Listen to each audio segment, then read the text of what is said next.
ぐーたらずです。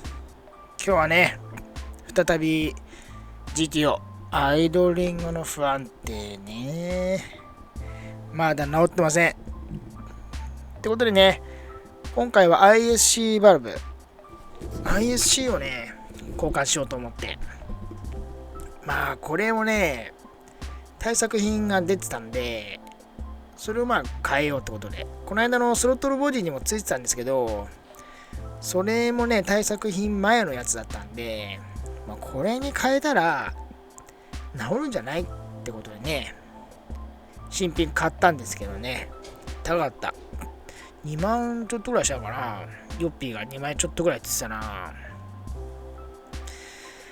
それ変えてみてだよね。でね、見慣れた光景。もういい加減飽きてきたよね。いつになったら治んのこの本当に不具合。ってことでね、そういう気持ちを抑えながら何回もバラしたものをね、また再びバラしていきましょう。今回はね、スロットルボディ外さんで、そのまま ISC バルブ見えるんでね、ここまでバラして、茶色いやつ。あれがね、ISC だね。あれをね、摘出して交換してあげましょう。もう手慣れたもんだよね。何回も外してんもん。これがね、対策品ってやつ。でね、オーリングもね、付属で入ってました。あと新しいボルトとセットで入ってたんでね、その辺はなんかいいなと思ってます。で、これ黒なんだね。対策品は黒です。しかも樹脂。こっちが樹脂かよと思ってね。対策品前はね、アルミボディです。こっちの方がなんかすごそうなのにね、対策品の方が樹脂っていうね、ちょっと貧弱です。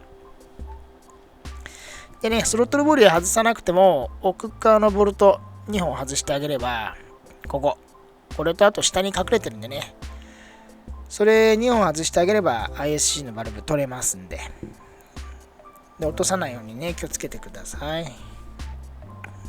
なかなかね、俺の影になって見えないけど、なんでこういう風にカメラ気をつけねえかな。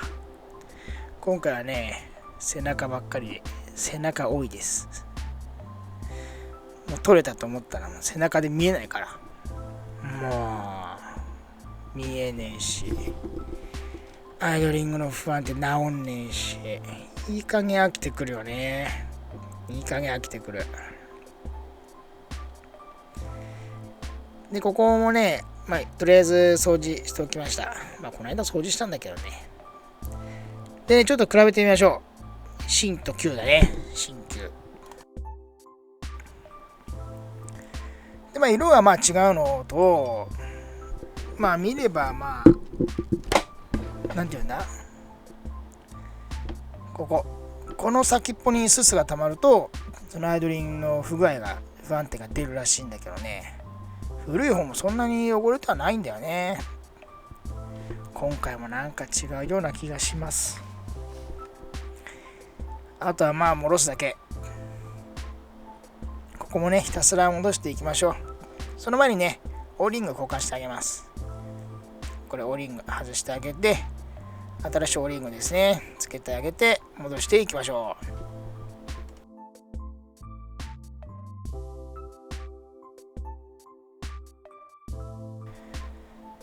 でそこにね、戻すだけなんですけどね。これで治ればいいんだけどな。何がいけないんだろう。この何がいけないんだろうって何回も言ってますわ。でね、ボルトで締めてあげてください。締めすぎ注意です。樹脂なんでね。これで治ればいいけどな。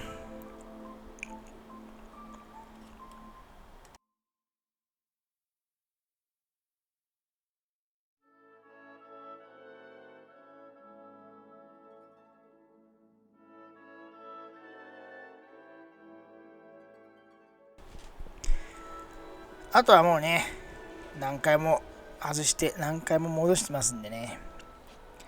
手慣れたもんですわ。やっぱりアイドリングの不安定って、いろんな車にも出たりするんですけど、その車の症状によってね、症状とか車のね、状態とかによっても違うんでしょうけど、もうこれで治らなかったら、あとは ECU だね、コンピューターのコンデンサーを交換してみようと思ってるんですけどね。今んとこその線が濃厚な気がする。だってエアコンつけた時は不安定出ないでしょ。で、二次エアも疑ったんですよ。で、二次エアも疑ってね、ありとあらゆるものをね、きっちりやり直したんだけどね、二次エアでもないっぽいんだよね。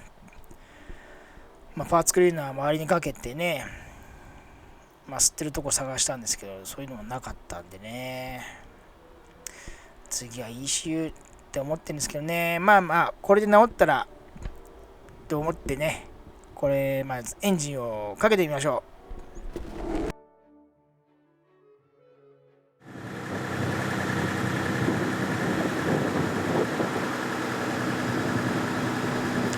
そうそう、最初はいいんだよね。温まるまではさ、やっぱりいいんだよ。アイドリングが高いからね。温まってアイドリングが低くなり始めた時に出るかな。ちょっとね、しばらく様子見てみます。これ乗ってればいいな。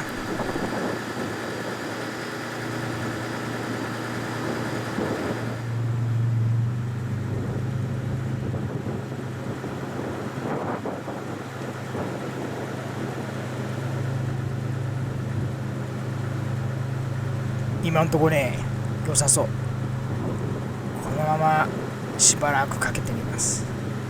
で、一回ね、ブリッピングした時、アクセル開けた時とかもやっぱ出るんで、ちょっと温まってきたらね、それをちょっと試してみます。しばらくかけていきましょう。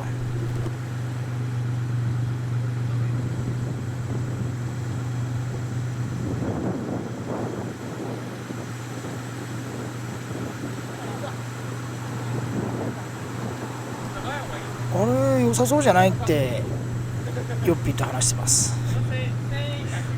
これ結構いいんじゃないみたいな。で、しばらくここからまたしばらくかけます。